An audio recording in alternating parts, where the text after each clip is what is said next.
7:46 en el territorio continental ecuatoriano. En la revista de opinión Democracia queremos dar la bienvenida a la doctora Cecilia Velázquez, coordinadora de Pachacutic, y a José Hernández del portal digital Cuatro Pelagatos. A propósito de un hecho previsto, es una previsión la que hay del diálogo entre el gobierno y el sector indígena.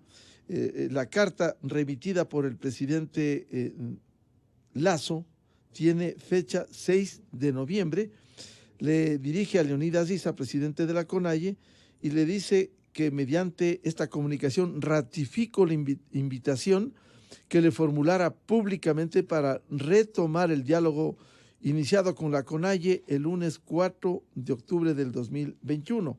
En este sentido, como representante del gobierno del encuentro, le extiendo una cordial invitación para mantener una reunión de trabajo el miércoles 10 de noviembre, este miércoles a las 11 de la mañana en el Palacio de Carondelet. Frente a esta invitación, ya ha habido algunos reparos. El señor Suco Suñay, presidente de Cuarunari, ya dijo, tiene que ser con medios, de manera pública. Y ya sabemos lo que ocurriera en octubre de 2019 con el entonces presidente Lenín Moreno y la dirigencia indígena. Ya sabemos lo que ocurriera. Consecuentemente, el país lo que quiere es diálogo y soluciones frente a los hechos que se vive en el Ecuador. Quisiera iniciar este diálogo con la doctora Cecilia Velázquez, coordinadora de Pachacutic, que ya vamos a conectarnos con Cecilia Velázquez. Empecemos entonces con José Hernández. ¿Qué significado tiene esta convocatoria y tal vez será viable que la dirigencia indígena vaya a Carondelet sin imponer, que es lo que quiere, imponer sus condiciones? José, muy buen día.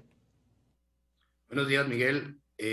Gracias para la radio Democracia y buenos días también a toda la audiencia de tu programa, Miguel. A ver, me parece que un diálogo siempre hay que saludarlo. Es mejor un diálogo que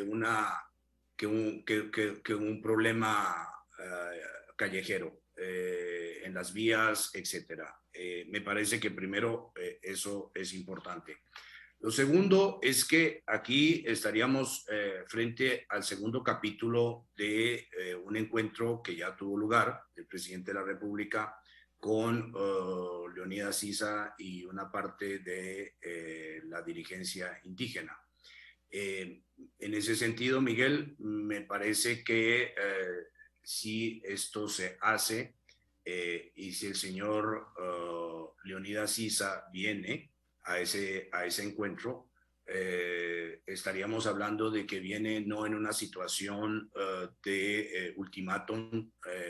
Acabamos de salir de unas refriegas callejeras el 26, que aunque fueron pocas, sí, crean de todas maneras problemas al país y no es la forma de resolver los desencuentros o de plantear las reivindicaciones. Entonces, me parece que ahorita no es un momento para plantear ultimátum alguno y eso sería un nuevo escenario para el señor Issa, que está absolutamente siempre, digamos, en este tema, Miguel, siempre está él como adicto a crear situaciones difíciles para sobre esas situaciones difíciles poder generar él unas reivindicaciones que tienen que ser sí o sí, y si no, entonces asistiremos otra vez a una refriega callejera y a bloqueos. Entonces, en esta vez me parece que no hay esa posibilidad,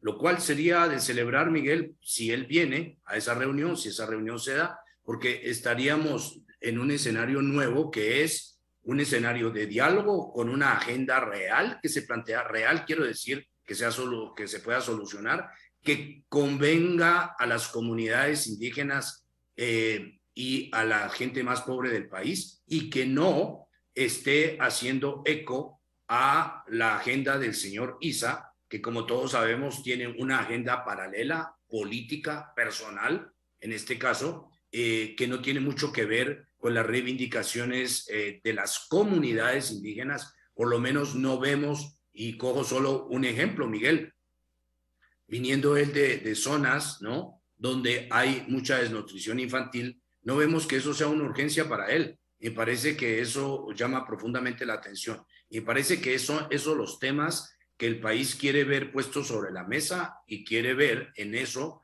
una sincronía, una sintonía entre el movimiento indígena y las autoridades para ir en procura de solucionar ese tipo de problemas. José, un diálogo, pero con imposiciones de alguna manera. El presidente de Cuarunari decía que están solo suspendidas las manifestaciones, es decir, sin perjuicio de lo que suceda en el diálogo, ellos van a seguir activados y dependiendo de eso, volverán de inmediato a las calles. ¿Qué piensa? Bueno, pero eso, Miguel, eso es siempre el cuco que algunos dirigentes ya cogieron la costumbre de anteponer para cualquier tipo de encuentro. Eso o la prensa, ¿no? Que esté la prensa presente. Eso es un absurdo, ¿no? Porque es en eso hay una cuestión que hay que preguntarle a los dirigentes indígenas. Uno, ¿tienen representatividad? Bueno, si tienen representatividad, negocian en función de la representatividad que tengan. Dos, ¿tienen credibilidad? Si tienen credibilidad, no requieren que estén las cámaras para supuestamente, ¿no?, confirmar que aquello que ellos cuentan es lo que efectivamente ocurrió. Tres, ¿son honestos? Si son honestos, no se van a vender, porque ese es el temor que hay detrás, supuesto temor, ¿no?, para decir que tienen que estar las cámaras ahí plantadas en un diálogo. Cuatro, ¿quieren resolver los problemas o quieren show político? Bueno, si quieren resolver los problemas, Miguel, no necesitan las cámaras. De hecho, las cámaras no son aconsejadas. Imaginemos cualquier tipo de negociación en el Medio Oriente, en cualquier parte del mundo, sobre cualquier tema. No se hace con cámaras, porque las cámaras lo que hacen es invitar a los protagonistas del diálogo a que hagan show y no se ocupen de resolver los problemas en donde hay un tire y afloja, en donde toca ceder, en donde toca reclamar, por supuesto, y donde lo que se busca para que haya un diálogo y haya un buen acuerdo es que las dos partes pierdan, ¿no?, pero que las dos partes ganen. Esa es la contradicción. Es decir, tienen que ceder para poder obtener. Ahora, uno de los puntos, José, uno de los puntos que anteponen en el diálogo, lo ha dicho el señor Issa, es combustibles. Congelar y a un precio incluso más bajo del que estaba, no más alto como congelara el gobierno a 1.90 el diésel y 2.55 la gasolina extra y la Eco País. Con esa imposición, ¿se podrá llegar a un acuerdo siendo realistas? No, Miguel, por una razón.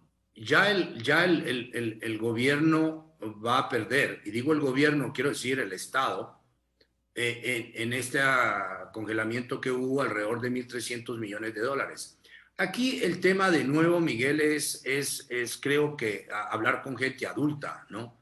Y me parece que si los dirigentes indígenas, como otros dirigentes del país, no solo ellos, dirigentes políticos, dirigentes gremiales, dirigentes sindicales, etcétera, tienen madurez y esto no es una guardería infantil, sino que esto es una sociedad con gente sensata y responsable, pues lo lógico es que si digan que eso se tiene que congelar, deberían decir dos cosas, Miguel. Uno, ¿cómo se recuperan esos recursos?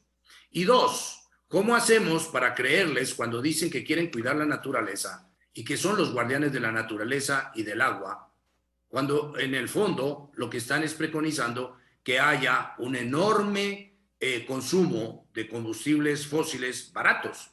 Bueno, ahí hay una enorme contradicción, no pequeña, enorme. Entonces, Miguel, esos son dos temas que habría que preguntarles a los dirigentes indígenas para solucionar los temas. Es decir, nadie está excluido de que se niegue algo. Eso podría ser lógico, incluso podría ser hasta sensato.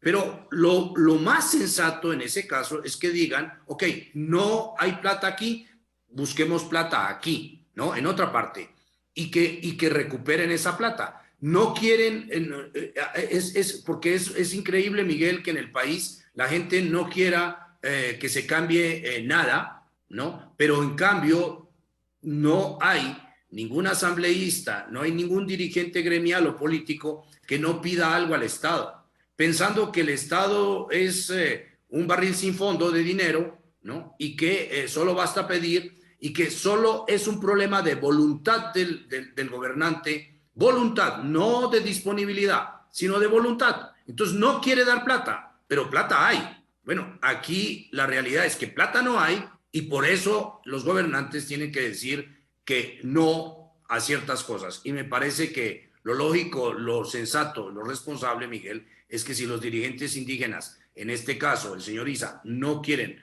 aumento de combustibles, bueno, que digan de dónde va a venir la plata. Eso es un tema que tienen ellos como dirigentes y como protagonistas políticos del país que decirle al país.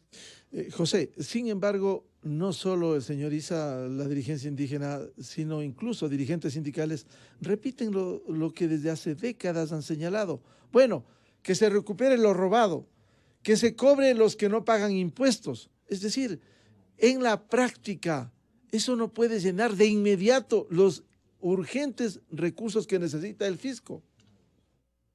Miguel, hay un enorme voluntarismo que es sustentado por enormes espacios de ignorancia, ¿no? Y cuando se dice ignorante a alguien, no es un insulto, es porque está ignorando una realidad, ¿no? Y aquí cabría tal vez, ¿no? Y eso no se ha hecho, que los gobiernos o el ministro de Economía, alguien le dijera al país cómo se supone que se recupera lo robado, ¿no? Porque da la impresión, ¿no?, que la gente tiene unos mecanismos lineales de pensamiento que parten de decir, aquí se robaron 70,000 millones de dólares, ¿no? Segundo, esos 70,000 millones de dólares, ¿cuánto no haríamos con esos 70,000 millones de dólares? Y entonces empezamos a hacer un montón de escenarios. Bueno, esto es el mismo escenario que alguien hace cuando dice si yo me ganara la lotería, pero no se la ha ganado, porque hay un proceso para ganarse la lotería, ¿no? Hay un proceso. Igual es para cobrar el dinero. Y entonces no basta decir que hay un número de X millones de dólares, 70, 30,000, la cifra que se quiera poner, que se han robado, o que hay un montón de dinero que el país ha perdido, y que entonces bastaría ir a algún sitio que nadie sabe dónde es para coger ese dinero y traerlo. Bueno, habría que explicar al país, ¿no? Y esto es un tema de pedagogía que no hacen las autoridades, ¿no?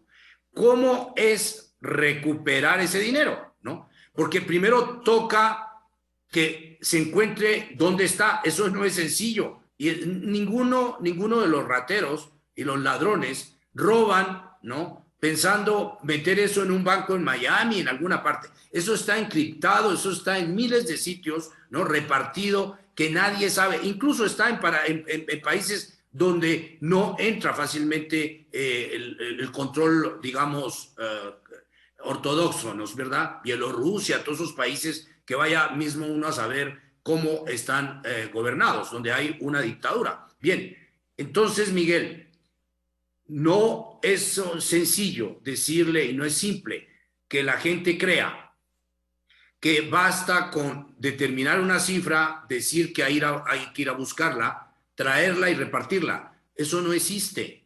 Hay un enorme mito sobre el dinero perdido, el dinero robado, ¿no? Primero, son una serie de mecanismos complicadísimos donde hay que pagar mucho dinero a algunas empresas que se encargan de buscar ese dinero. No siempre lo encuentran y casi nunca lo encuentran. Segundo, los estados donde está ese dinero no entregan ese dinero. Ese es el caso de Estados Unidos. Si se llevaron un dinero a Estados Unidos, ¿no?, y se logra encontrar, pues las autoridades gringas no entregan ese dinero. Ese dinero se considera que está allá. Si es mal habido, se queda allá. No lo entregan a los países. Y ahí está el caso de Ecuador, que estaba en procesos para recuperar un poco de dinero encontrado en Estados Unidos, y ese dinero todavía no está acá, Miguel. O sea, eso es prácticamente imposible. Entonces, ahí hay un mito, Miguel, sobre el dinero robado, y que basta con que alguien diga, voy a traerlo dar impresión de que solo falta poner un avión, ir a buscarlo, llenar la bodega del avión y traerlo. Eso es un mito, y es un mito que le hace mucho daño a la democracia en el país. ¿Será, le pregunta José Hernández, será que no quieren entender lo que bien ha explicado respecto de estos procesos que no son de la noche a la mañana? Es que, Miguel, me parece que hay que explicarlos. Y yo creo que algún técnico y el gobierno haría bien, no para justificarse. Claro, los gobiernos tienen miedo de hacer eso, Miguel, porque si llegaran a hacer eso, la gente diría que no es que le están explicando un problema, sino que le están justificando un robo. Entonces, los gobiernos no lo podrían hacer, y cualquier tipo en la sociedad que lo haga. Esa es parte del pánico que hay, Miguel, de decirle la verdad al país, ¿no? Porque cualquiera que se la diga puede ser absolutamente entendido, no como que le está explicando un problema complejo, sino como que le está justificando una política para no traer un dinero. Y resulta que, bueno, ¿qué tiene que hacer ahí la sociedad? Pero me parece que sí hay mecanismos para explicar lo complicado que es encontrar el dinero, y procesar eventualmente, si se encuentra algo, procesar todos esos mecanismos para reclamar ese dinero y poderlo traer. Miguel, me parece que ahí hay un mito que la gente maneja como parte de, digamos, de una coartada para no plantearse el problema real. Y el problema real que el país se debería plantear es que esa plata no está y que va a ser muy difícil, si no imposible, encontrarla. Entonces, lo lógico sería partir del hecho de que esa plata no está. No está. Entonces, hay que hacer la realidad como cuando uno dice, ojalá me ganara la lotería. Pues si ni siquiera compro los no sé cómo se llaman, los pedazos estos de lotería, pues no me la voy a ganar. Entonces, aquí habría que hacer lo mismo, Miguel. No hay ese dinero y el país tiene que pensar qué hacer sin ese dinero. Si eventualmente algo se recuperara, porque el país en efecto no puede dejar de buscar ese dinero y de hacer esos procesos si eventualmente encuentra algo para traer ese dinero. Eso no se puede dejar de hacer. Pero lo lógico es que el país piense que ese dinero no está y que entonces nos toca pensar en alternativas de cómo producir dinero, de cómo producir riqueza, para poderla repartir, porque si no hay riqueza producida, Miguel, no hay que repartir. En consecuencia, finca esperanzas de que salga humo blanco, si cabe la expresión, en este diálogo y se pueda avanzar, porque lo que se quiere es avanzar. Y por otro lado, lo que bien decía José Hernández, ¿por qué no plantear también en primera línea las grandes necesidades de las comunidades indígenas que están allí? Miguel, ese debería ser el punto. Ese debería ser el punto. No jugar a generar aquí mandatos que el señor Issa, por ejemplo, no ha recibido, ¿no? Nadie en el país le ha pedido ser el representante del pueblo. No ha habido ninguna elección para eso. El señor es legítimamente el presidente de una organización muy estimable en el país, muy importante, pero que es una organización, ¿no? Y que no representa a todo el país. Entonces, el señor debería pensar qué hacer por sus comunidades. Y qué hacer significa cómo cuadrar, cómo empatar, cómo generar sinergias entre los poderes públicos y sus comunidades para resolver problemas que en efecto afectan a esas comunidades.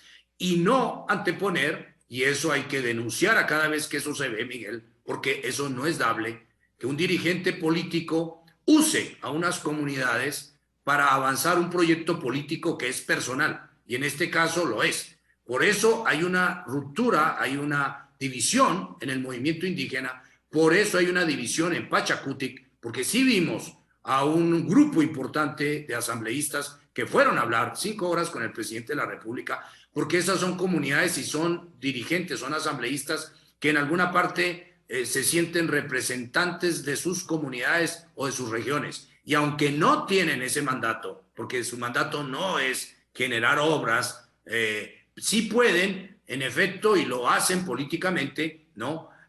Buscar que el gobierno nacional mire de manera urgente las necesidades de esas comunidades. Y creo que eso es lícito, ¿no? Mientras ellos no vengan ellos mismos a cuadrar programas y a pedir cargos, etcétera, etcétera, porque ese no es su trabajo, ni es su tarea. Pero sí es importante que dirigentes y asambleístas le pidan al gobierno que mire y que haga algo por sus comunidades, que empate con esos programas sociales que son tan necesarios. Bueno, Miguel, si el señor Isa no hace eso, porque hasta ahora no ha mostrado que eso sea una preocupación mayor, bueno, me parece que no estará muy interesado en un diálogo que sea operativo, porque él está muy interesado es en un diálogo en el cual pueda él erigirse, como hasta ahora lo ha hecho, y el gobierno en eso le ha ayudado,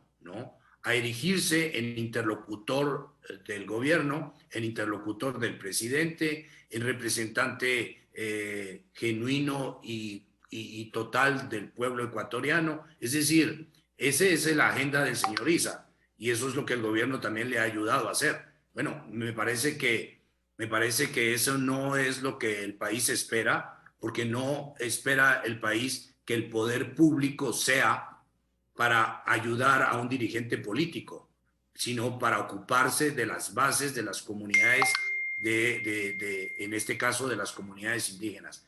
Miguel, si eso ocurre, es decir, si hay un diálogo en el cual la agenda sea la de las comunidades indígenas, bienvenido sea. Si el diálogo y las condiciones que se están poniendo es para aupar la agenda de un dirigente indígena con las condiciones mediáticas y demás que el dirigente requiere para ser visto, para poder hacer su campaña política, me parece que ni el gobierno ni la sociedad se debe prestar para eso.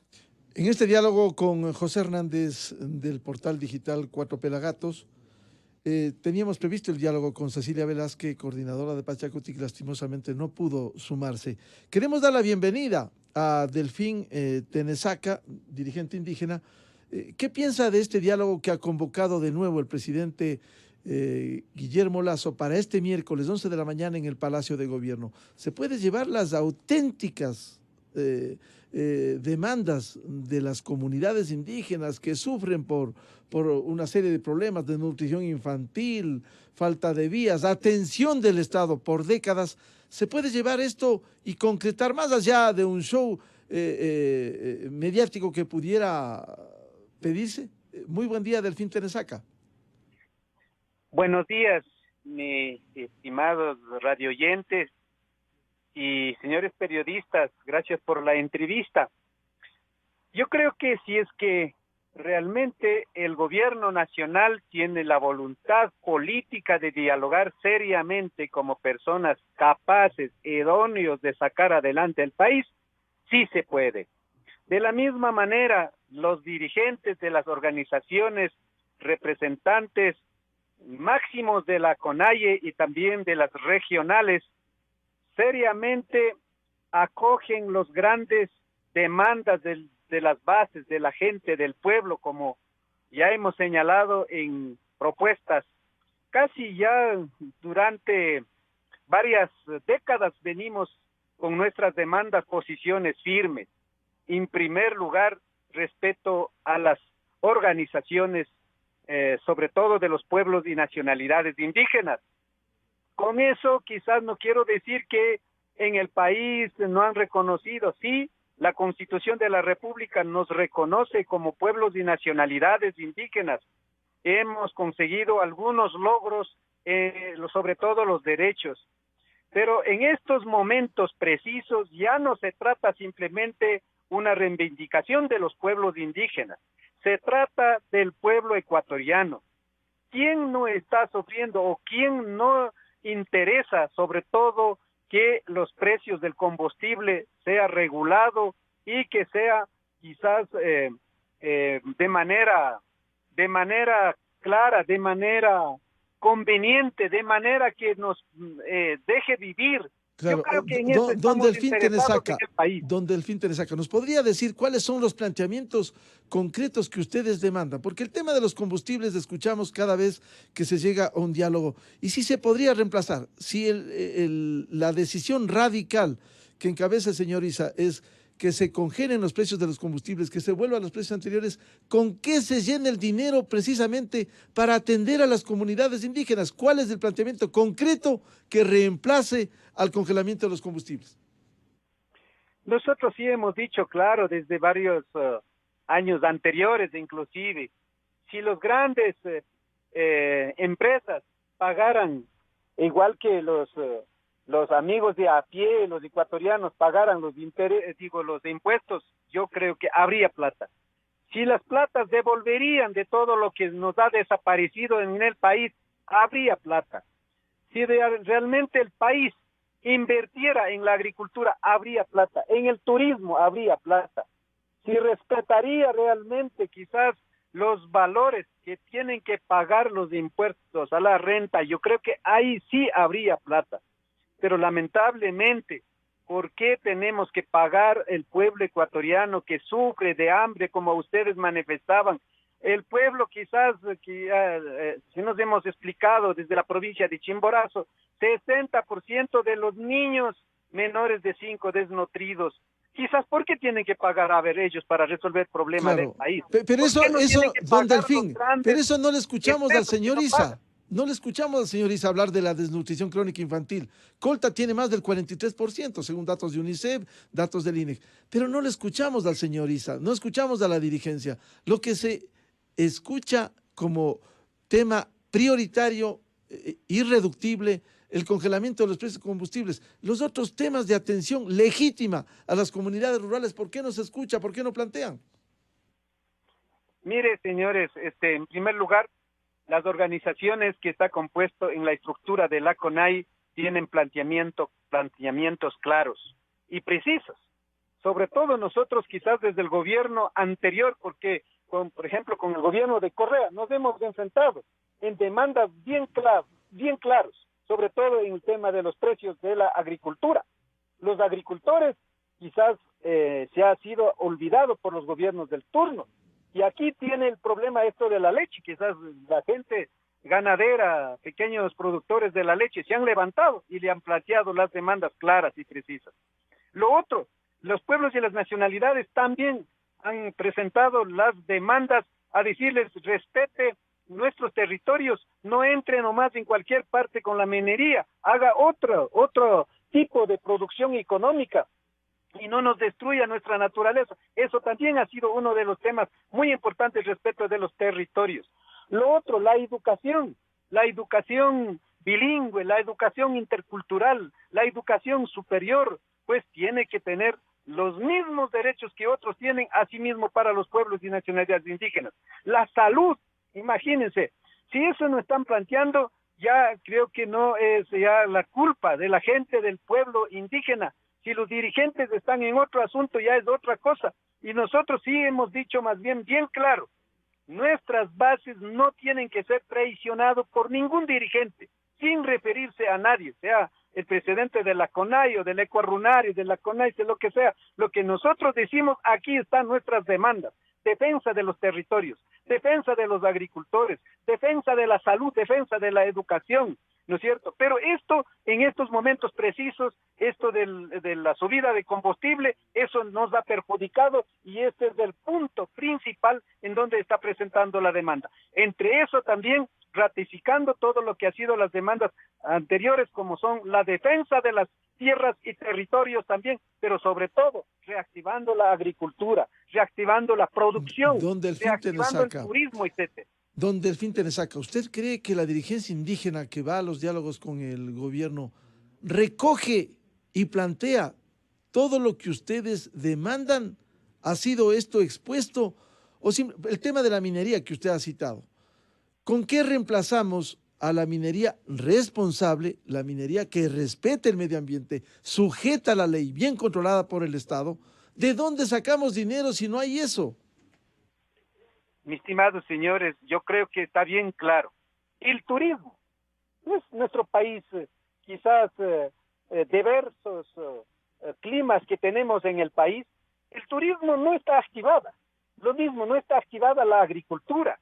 No está activada la agricultura. Mire, por ejemplo, con el ejemplo que hemos vivido con pandemia. Si no hubiéramos habido los campesinos, productores, realmente la gente, si no moría con pandemia, morían con hambre. Imagínense la situación que viene posteriormente. La alimentación es importante. Entonces hay que reactivar eso. Pero también el comercio. Nosotros solamente estamos viendo ahí del café, de cacao, de flores y otros. Y no estamos viendo cuántas producciones que tenemos en nuestro país, cuánta alternativa que tienen los campesinos, emprendimientos que hay. Yo creo que en ese sentido hay recursos. Pero también en nuestro sistema, nuestro modelo de desarrollo bancaria tiene que cambiar. No tiene que haber solamente acaparamiento de un sector, sino también al servicio del desarrollo. Pues tiene que cambiar la estructura del desarrollo. Don Delfín Tenesaca, turismo suena muy bien y hay que impulsar en el Ecuador, pero con unas acciones permanentes que están hoy solo suspendidas las movilizaciones. ¿Cómo se hace turismo? ¿Cómo se impulsa el agro? Que hay un legítimo reclamo por décadas. Todos los gobiernos de la historia reciente no han atendido al agro. Sin embargo, en la última manifestación en algunas vías del país, hicieron botar la leche. Eso fue evidente. Botaron la leche, presionaron para eso, tumbaron árboles. ¿Cómo puede haber una relativa normalidad para el turismo, para el agro, en esas condiciones de suspenso de que seguirán las manifestaciones? Mira, yo no culparía quizás a la gente que han hecho botar la leche, yo los culparía quizás a algunos sectores. Uno de los principales sectores es el mismo gobierno. Escuche los pedidos, las demandas, pues, porque ¿por qué necesitamos estar en la calle? ¿Por qué necesitamos estar tomando las carreteras? No necesitamos, si es que hubiera habido un diálogo serio, abierto, transparente, claro y propositivo. Pero como no quiere escuchar, como no quiere poner atención, como se cierra, entonces no queda otra herramienta. Pero les están convocando, don Delfín Tenesaca, les están convocando para este miércoles, ya se les escuchó una primera ocasión. Tienen la oportunidad de decir todo lo que ustedes requieren en el sector rural. ¿Por qué no aprovechan esas oportunidades para señalar los puntos más importantes? Yo creo que ahí estamos bastante claros nosotros. No es que recién vamos a llevar el miércoles la propuesta. Hay sin número de pliegos de peticiones. Pero quizás cuando nosotros llevamos varias propuestas nos dicen, nos traen chorizos de propuestas, dicen. Pero nosotros hemos hecho en varios ejes centrales claves, como les señalé. Yo creo que eso tiene que escuchar el gobierno. No está en nuestras manos, está en manos del gobierno nacional. Yo creo que las bases, las organizaciones, no estamos cerrados en decirle que, bueno, eso queremos y que nos den. No es así. El tema es que tiene que responder a los problemas reales del pueblo ecuatoriano, sobre todo los problemas que ahora estamos atravesando, ¿no es cierto? Más bien, en lugar de responder eso, se ha escondido, se ha acusado, se ha atacado, más bien, ahí es el problema. De manera que entonces no necesitaríamos, si realmente se abre el diálogo serio y concreto, con una propuesta clara que el gobierno se siente a escuchar, a entender, a analizar. Yo creo que no necesitamos estar en las calles, no necesitamos que boten la leche, no necesitamos que quizás perjudiquen en las plazas. Claro, que tumben árboles y dicen defender a la naturaleza y que tumben árboles, ¿no? Bueno, a ver, sobre los señalamientos que ha hecho Delfín Tenesaca, dirigente indígena, ¿qué piensa José Hernández, por favor? A ver, primero, buenos días a don Delfín Tenesaca. Y a mí me parece que hay elementos importantes para el diálogo. Yo estoy leyendo que hay una voluntad de dialogar, ¿no? Que hay una agenda y que también lo que dice don Delfín es que si los dirigentes están en otra cosa, bueno, allá ellos. Ese es un problema, don Delfín. Ese es un enorme problema, porque sí, hay dirigentes que están en otra cosa, y usted lo sabe, como el señor Isa, está en otra cosa. Entonces, sí hay un problema, porque, a ver, toda esta agenda que el señor Tenesaca dice y que se antoja absolutamente racional, sensata, a ver, ¿de qué quieren discutir? ¿Del turismo, de la agricultura? ¿Quieren discutir de mejores condiciones de salud, de educación? Bueno, eso es sensato. Eso es sensato. Ahí hay cómo avanzar, por supuesto. Por supuesto. Pero, a ver, don Delfín, si el tema es o me hacen esto o ninguna cosa, porque es esto o esto, ¿no? El tema de los combustibles es inamovible, ¿no? Inamovible. ¿Por qué? Porque él dice, eso nos perjudica. ¿A quién perjudica eso, don Delfín? ¿A los pobres? Por supuesto que puede perjudicar a los pobres, pero puede, el subsidio puede favorecer enormemente a los ricos. Entonces, dejen de defender los subsidios para los ricos. O sea, es que es lo lógico. A ver, pidan focalización para los sectores más pobres. Pidan focalización para los temas agrícolas, para el transporte agrícola, ¿no? Para las comunidades y el transporte comunitario. Pidan focalización para eso, pero dejen de defender el subsidio para los ricos. ¿Por qué? Porque si ustedes lo defienden, el 70%, ¿sabe usted, don Delfín, que el 70%, no me estoy equivocando, 70% del subsidio, de los subsidios, van a la gente más rica? Entonces dejen de defender eso, ¿no? Y no lo pongan como un elemento sine qua non, es decir, esto o nada. Bien, lo otro, dice usted, el turismo. Bueno, claro que el turismo es el elemento fantástico para atraer divisas, pero eso requiere, don Delfín, que la gente se siente a discutir, a hablar de cómo volver la industria, cómo volver el turismo una industria, no un elemento de mochileros para que las comunidades sean las de ustedes o las otras comunidades del país reciban a mochileros. Eso es muy amable, eso está bien, pero de ahí no viene mucha plata. El turismo es bueno cuando se vuelve una industria, y en eso hay países que son expertos, Italia, España, incluso Costa Rica. Entonces me parece que hay elementos para discutir, por supuesto, temas agrícolas, igual, educación, salud, hay, pero si la disponibilidad es o me dan el subsidio o no quiero discutir de nada y voy a la calle y riego la leche, impido y irrumpo en comunidades y en fincas, hago desastres, vengo a Quito, cometo violencia, y eso genera un enorme problema entre las comunidades y las ciudades. Bueno, ¿cuál es el beneficio? Entonces me parece que sí hay unos elementos importantísimos, Miguel, pero me parece que las comunidades no pueden lavarse las manos sobre lo que hacen sus dirigentes.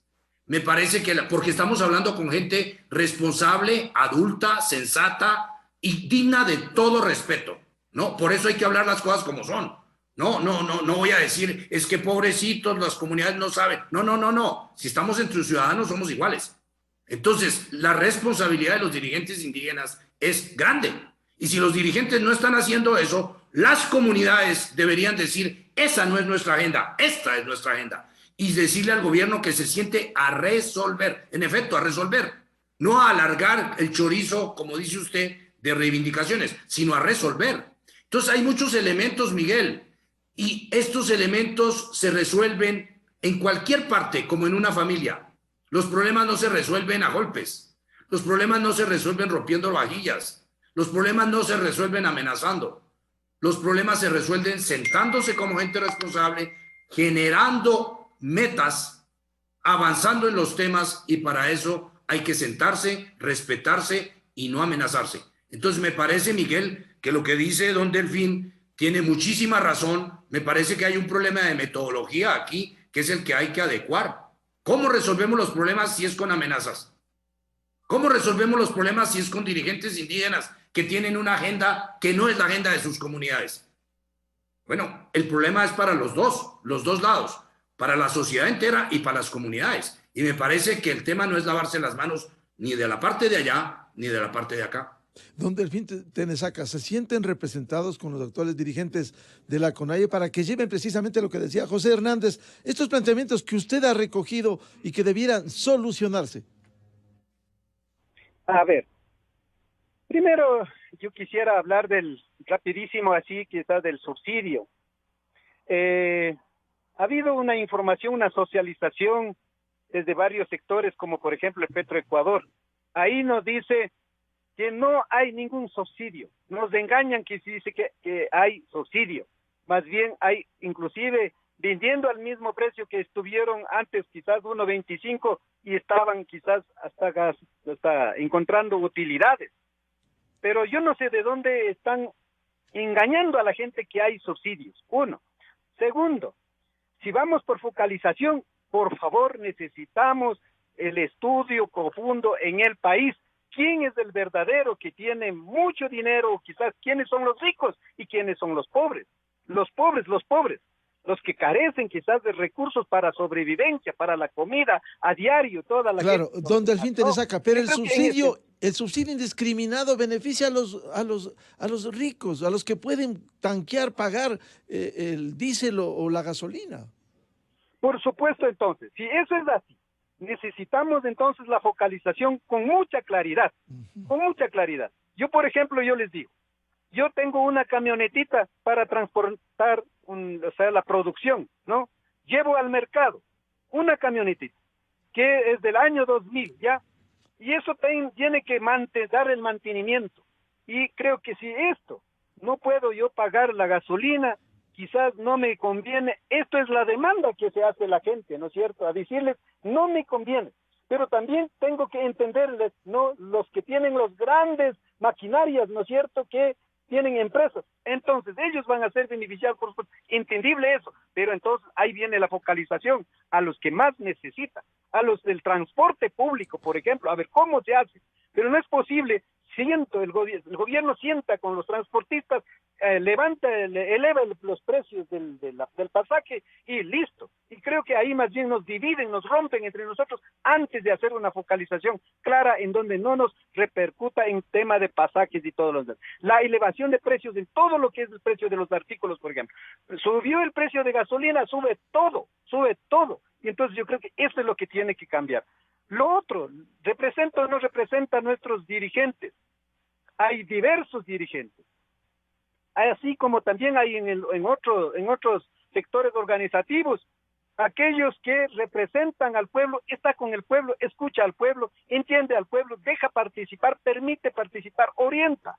Pero aquellos que no están con el pueblo quieren ordenar desde arriba. Eso tampoco aceptamos en nuestras bases.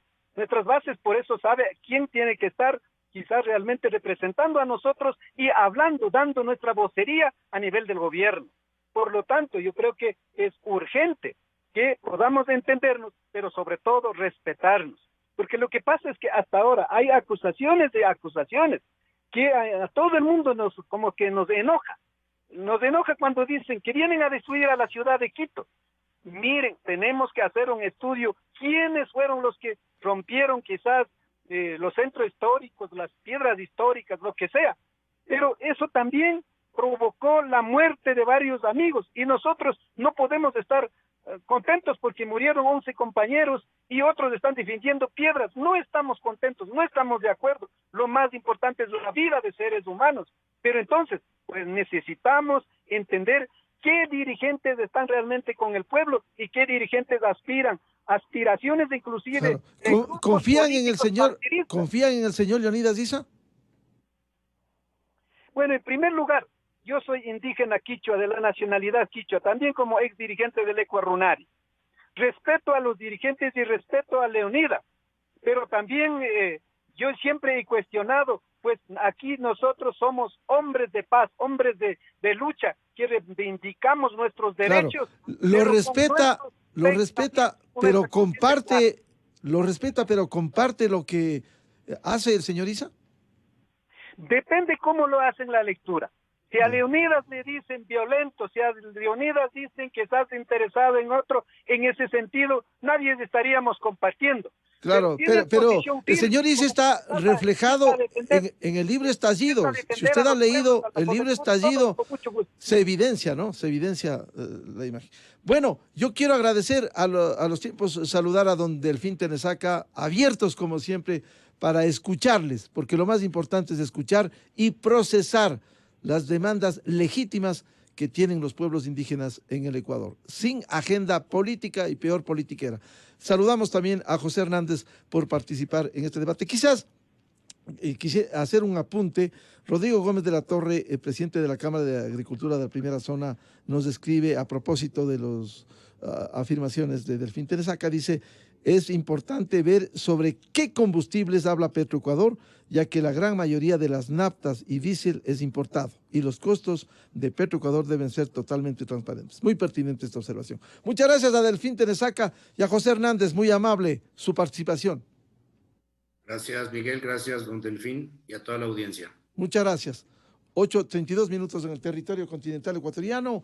Pausa publicitaria en la revista de Opinión Democracia. Y ya volvemos con Ricardo Dueñas de la revista Ecos para hablar sobre los diálogos de Glasgow. Muy importante la semana anterior allá en Europa. Miguel Rivadeneira en la revista de Opinión Democracia.